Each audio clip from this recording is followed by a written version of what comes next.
Hello et bienvenue dans une nouvelle vidéo. Aujourd'hui on refait une partie de Deviner la palette. Je rappelle les règles de ce petit jeu parce que ça fait un moment que je ne l'ai pas fait. En fait, aujourd'hui, j'ai utilisé une palette de fard à paupières bien particulière. Dans un premier temps, je vais vous montrer les teintes de la palette que j'ai utilisée. Je vais vous expliquer comment je les ai utilisées pour créer ce look. Dans un deuxième temps, je vais vous montrer le reste des teintes qui se trouvent dans la palette mais que je n'ai pas utilisées aujourd'hui. Et le but est pour vous de découvrir le plus rapidement possible de quelle palette il s'agit. Donc comme à chaque fois, on va commencer par les fards que j'ai utilisés. Il y en a 7, 4 fards mat et 3 fards lumineux. J'ai commencé avec ce fard qui est le plus clair, que j'ai mis dans le creux de paupière mais surtout par-dessus le creux de paupière et que j'ai vraiment bien étiré vers l'extérieur et vers le haut. Je précise aussi que j'ai fait mes paupières avant de faire le reste de mon teint parce que je voulais être sûre d'avoir l'opportunité de me louper au cas où. Donc j'ai vraiment bien étiré, j'ai pas hésité à l'étirer à l'excès limite en sachant qu'après de toute façon j'allais nettoyer. Donc j'ai bien fondu cette première teinte. Ensuite j'ai utilisé cette teinte qui est presque la même mais juste un rien plus foncé et là j'ai vraiment approfondi le creux de paupière, j'ai vraiment je suis venue bien intensifier et créer un petit peu de dimension. Ensuite j'ai utilisé ce fard vert plus foncé. Alors on voit pas qu'il est plus foncé parce que c'est un fard avec une texture un petit peu particulière, c'est le genre de fard qui swatch pas très bien, qui se travaille un petit peu différemment, mais vous voyez bien que dans mon look il ressort en vert beaucoup plus intense que là, et donc là je l'ai étiré vers l'extérieur, j'ai fait un espèce de V, je suis revenue quand même un petit peu vers le coin externe en essayant de pas trop dépasser quand même le pli paupière. Ensuite j'ai utilisé ce fard brun, je l'ai utilisé avec un tout petit pinceau et je suis venue le mettre un tout petit peu là vers l'extérieur, je l'ai étiré en liner un petit peu fumé et je l'ai bien étiré encore une fois, hein. J'ai été un petit peu, pas à la barbare, mais j'ai exagéré le trait en sachant qu'après j'allais nettoyer derrière et pour que du coup ça fasse vraiment quelque chose qui allonge mes yeux. Ensuite j'ai utilisé ce fard lumineux qui est absolument splendide, que j'ai mis au doigt vers la première moitié de ma paupière mobile. J'ai ensuite pris ce deuxième fard lumineux qui est aussi très joli, qui est un petit peu plus foncé, un petit peu plus vert, que j'ai mis sur la deuxième moitié de ma paupière mobile. Et enfin j'ai pris ce petit fard que j'ai mis ici plutôt en coin interne pour refaire la jonction correctement. J'ai ensuite mis du mascara et voilà le résultat. Alors ensuite on a le reste des fards présents dans la palette que j'ai pas utilisé aujourd'hui, que j'ai d'ailleurs pas encore utilisé parce que c'était la première fois que je me servais de cette palette. On a donc 2 autres fards lumineux ici et 6 autres fards mat. Alors j'ai l'impression que c'est très facile et qu'à la limite rien qu'en voyant mes yeux comme ça, ceux qui connaissent un petit peu le maquillage et qui connaissent mes préférences en termes de marque peuvent déjà taper dessus. Je connais une personne en particulier qui doit savoir instantanément de quelle palette il s'agit puisque en fait c'est la sienne. Donc voilà l'harmonie de couleurs de la palette dans son intégralité. On a donc en tout 15 fards et donc on a 5 fards lumineux et 10 fards mat, ce qui est d'après moi une bonne répartition. On est clairement sur une harmonie de couleurs très spécifique. C'est pas forcément une harmonie de couleurs qu'on voit très souvent. Très réussi je trouve, mais on en parlera après. Histoire de vous donner un indice supplémentaire si c'est nécessaire, mais je sais même pas si c'est le cas. C'est une palette qui vient d'une marque que j'aime vraiment beaucoup. Une palette qui a d'après moi une des meilleures formulations du marché. Donc est-ce que vous avez trouvé de quelle palette il s'agit? La palette que j'ai utilisée aujourd'hui pour créer ce look, c'est la Yuka de chez Natasha Denona. Je pense que c'était quand même un peu facile parce que c'est tellement une palette particulière que je trouve qu'on la reconnaît quand même assez rapidement. Et comme j'ai dit, c'était surtout facile pour Sandrine parce qu'en fait c'est sa palette. Elle la voulait plus et donc elle me l'a proposée. Et écoutez, le jour où je refuse une palette Natasha Denona, je ne suis plus qui je suis. Même si c'est vrai que j'utilise très peu de fard à paupières en ce moment et ça fait plusieurs semaines maintenant que je suis en possession de cette palette et c'est la première fois que je la touche. Donc parlons justement de la palette en question. Elle a donc 15 fards. Alors Sandrine avait rangé les fards. Elle aime bien ranger les fards à sa façon. Moi j'aime bien les laisser dans leur état naturel. Donc j'ai été regarder une photo et je pense, parce qu'on peut les retirer, les fards là derrière. Je pense avoir reconstitué l'harmonie de couleurs de base, le rangement des fards. Alors je reconnais que sa façon de les ranger est très pointilleuse parce que du coup c'est très logique et cohérent en fait. Mais ouais, moi je suis un peu... ouais, il y a des trucs sur lesquels je suis maniaque et j'aime bien que ce soit dans l'ordre dont Natacha a décidé en fait, tout simplement. Je préfère quand les palettes restent telles quelles. Mais bref, pour en venir à cette palette, et donc à la première expérience que j'ai eue avec aujourd'hui, écoutez, très très jolie palette. En termes d'harmonie de couleurs, je l'ai dit, elle est vraiment très spécifique, elle est très précise, très pointueuse et très réussie, vraiment très très bien faite. C'est pas aussi monochromatique que ça en a l'air, hein, finalement.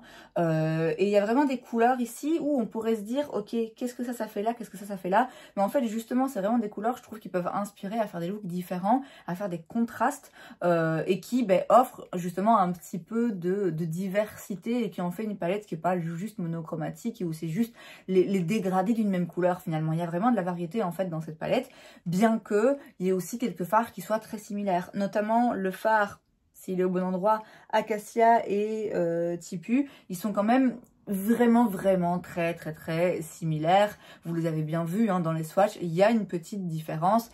Est-ce que les deux sont absolument nécessaires dans la palette? Non.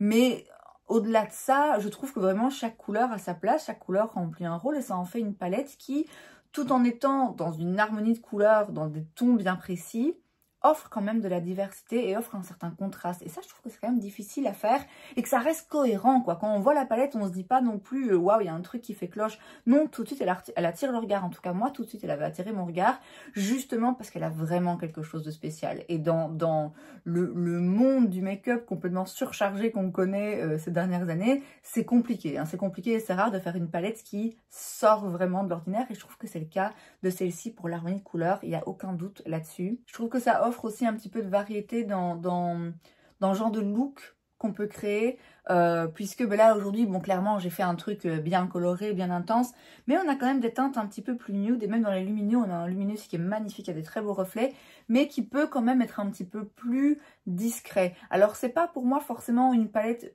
quotidienne que je me vois utiliser comme ça vite fait juste pour créer un petit peu de dimension dans mes yeux pour aller bosser, mais on peut quand même l'utiliser de façon plus discrète, on n'est pas obligé d'aller faire un look avec du fluo, vous voyez, donc ça offre quand même plusieurs possibilités, même si moi c'est plus ce genre de palette qui m'inspire à faire des looks intenses de base. C'est ce qui fait qu'elle me plaît personnellement parce qu'elle m'inspire.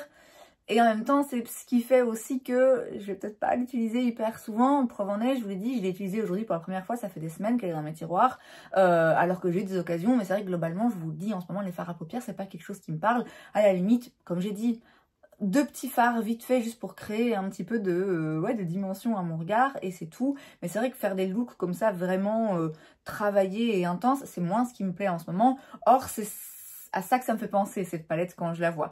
Donc voilà, je peux pas promettre que ça va être ma palette la plus utilisée, je crois que c'est évident. Je vais quand même essayer d'en faire une vidéo palette roulette, parce que ça fait un moment aussi que j'ai pas fait cette vidéo, et peut-être bien une autre. Bref, tout ça pour dire que, aussi jolie soit-elle, ce ne sera jamais ma palette Joker, quoi, vers laquelle je vais quand je sais pas quoi utiliser et que je veux un truc vite fait, rapide. En termes de formulation, maintenant, aucune surprise, ni bonne ni mauvaise, c'est Natasha Denona. Les fards mat sont vraiment très bien, ils sont soyeux, ils sont pigmentés, mais ils se travaillent bien, ils s'estompent bien. Alors il y a deux fards crème à poudre, je sais que tout le monde les apprécie pas. C'est vrai que c'est des fards qui se travaillent différemment, qui se construisent un peu, qui s'estompent quand même, mais pas de la même façon. Donc voilà, si vous n'aimez pas les fards crème à poudre, sachez qu'il y en a deux ici.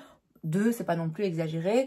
La répartition des formulations, moi ça me convient. 5 fards lumineux pour 10 fards mat. C'est équilibré d'après moi. À la limite, peut-être un lumineux en plus, peut-être remplacer un de ces deux espèces de kaki par un autre fard lumineux, ça aurait pu être intéressant, mais c'est vraiment pour chipoter. Et donc la formulation des mats, je l'ai dit, vraiment très bien. Formulation de crème à poudre, voilà, je sais que ça plaît pas à tout le monde, mais moi ça me convient. Et la formulation des lumineux, vraiment très jolie. Surtout ces trois-là, donc deux que j'ai utilisés aujourd'hui et celui-là où je vous dis il y a vraiment des très jolis reflets. Celui-ci que j'ai utilisé en coin interne, c'est un métallique beaucoup plus classique, très jolie couleur, mais une formulation classique. Et celui-ci, j'ai l'impression que c'est le même genre de formulation, mais c'est juste la couleur là qui est peut-être un petit peu moins impressionnante. Mais ceux-ci, ouais, ils sont vraiment très beaux, c'est des très jolies couleurs. Encore une fois, c'est pas forcément des couleurs que je me vois porter ou que j'ai envie, moi, personnellement, de porter au quotidien, mais c'est vraiment très beau et c'est très réussi en termes de formulation. Natasha Denona, d'habitude, je trouve qu'elle fait pas forcément les meilleurs lumineux. Dernièrement, elle a quand même augmenté un petit peu de niveau, notamment dans la I Need a Nude. Il y a vraiment des lumineux avec des formulations crémeuses très impressionnantes. Et là aussi, franchement, sa formulation lumineux est vraiment réussie par rapport à d'autres palettes où c'est un petit peu... Ouais, bon, c'est un fard métallique, il refait de la lumière, voilà, sans plus. Là, il y a vraiment des reflets intéressants qu'elle fait pas d'habitude. Donc vraiment une très belle formulation, mais comme ce à quoi je m'attendais finalement. Donc en résumé, est-ce que je vous recommande cette palette de chez Natasha Denona? Oui, évidemment. Globalement, je vous les recommande toutes, en tout cas toutes celles que j'ai essayées. Moi, elles m'ont jamais déçue. Je pense qu'on se trompe vraiment pas. Après, ça va dépendre de vos goûts en termes d'harmonie de couleurs et de ce que vous voulez en faire et de la collection que vous avez déjà. Mais je pense que même si on a une collection de maquillage un petit peu grande et qu'on a déjà à peu près toutes les couleurs, je pense que là on a vraiment une harmonie de couleurs qu'on trouve pas ailleurs. Mais encore une fois, si c'est pas le genre de teinte que vous aimez porter, non, ne la prenez pas, ça me paraît évident. Si vous, ce que vous cherchez, c'est ce qui vous plaît le plus finalement, c'est ah ouais, le petit camel et le petit brun là, bah non, ça clairement vous pouvez trouver ailleurs. Par contre, vous avez vraiment ici des couleurs, je trouve, assez inédites. Est-ce que je suis contente de l'avoir? Oui. Est-ce que je l'aurais acheté moi-même? Je pense pas. Alors en fait, de base, quand elle était sortie, elle me faisait énormément envie. J'avais dû un petit peu me retenir et me raisonner et dire non, je sais plus pourquoi j'avais attendu, mais elle me faisait vraiment très envie. Parce que je trouve que vraiment, dès qu'on la voit, en tout cas moi, dès que je l'ai vue, je me suis dit ah ouais, là il y a vraiment un truc de spécial qui m'inspire et qui me donne envie. Mais je l'avais pas acheté. Et j'ai failli quelques fois depuis. Hein. J'ai vraiment failli quelques fois depuis, notamment sur les conseils de Sandrine qui en faisait des éloges. Et ça m'est arrivé quelquefois d'aller sur Call Beauty, de la voir, de cliquer dessus, de la mettre dans mon panier, puis finalement de la retirer, parce qu'à chaque fois je me disais, Émilie, elle est très jolie, elle t'inspire, mais concrètement, combien de fois tu vas l'utiliser, combien de fois tu vas être assez inspiré que pour t'asseoir à ton bureau, prendre tes pinceaux et passer une demi-heure à te maquiller, pas sûr que ça arrive hyper souvent. Et donc à chaque fois j'ai réussi à me raisonner, et je pense que j'aurais continué, en tout cas, tant que cette phase dans laquelle je suis depuis un moment de... zéro intérêt pour les fards à paupières, tant que je suis dans cette phase, clairement non, je l'aurais pas acheté aussi belle soit-elle, parce que c'est, je vous dis, quand même des couleurs intenses qui, moi, me donnent envie de créer un look plus intense. Or, je les fais pas très souvent, et c'est quand même une palette qui a un prix. Alors, il y a toujours moyen d'avoir des offres, mais... Voilà, je pense pas que c'est demain la veille que j'aurais envie de dépenser 70 balles pour une palette, en sachant que j'en ai déjà plein que je n'utilise pas parce que je les aime plus, pas parce que les harmonies de couleurs me plaisent pas, juste parce que j'utilise plus vraiment de palette de fard à paupières. Donc je l'aurais pas acheté de moi-même de sitôt, mais je suis très contente. Je suis très contente de l'avoir eu de la part de Sandrine. D'une part parce que je l'ai dit, c'est une très jolie palette et elle me faisait envie et je suis contente de l'avoir, je suis contente de l'avoir testée et je vais quand même continuer à l'utiliser quelques fois pour voir un petit peu ce que donnent les autres couleurs. Et en soi, voilà, j'aime bien avoir des palettes Natasha Denona, j'aime bien avoir ma collection de palettes même si je les utilise pas beaucoup. Donc je suis très contente de l'avoir et puis en plus maintenant, voilà, ça fait aussi un petit objet un petit peu sentimental. Donc vraiment zéro regret. Et puis qui sait, peut-être que ça va m'inspirer tellement que tout à coup je vais me remettre à utiliser des palettes tous les jours, on ne sait jamais. Et c'est donc tout pour cette vidéo, j'espère que ça vous a plu. Si c'est le cas, n'hésitez pas à laisser un like, vous pouvez aussi vous abonner à ma chaîne parce que c'est gratuit donc pourquoi pas. Et moi je vous vois la prochaine fois. Bye.